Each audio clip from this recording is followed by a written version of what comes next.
Mapapasabak sa intense at heavy drama scenes si multi-awarded actress Bea Alonzo na for the first time bibida sa 20th anniversary episode ng award-winning drama anthology na Magpakailanman.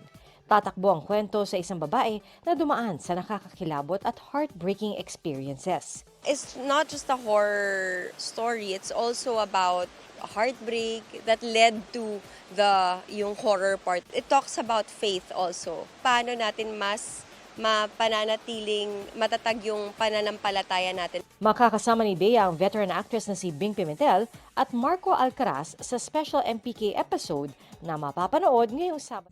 Hello guys, mga kapuso! Ang subscribe na sa 25th anniversary ng hashtag MPK. Marami i-click natin ang subscribe yung channel. Tapos, ma-click natin ang notifications bell na below. Dahil maraming salamat sa inyong pagtitiwala po mga kapuso.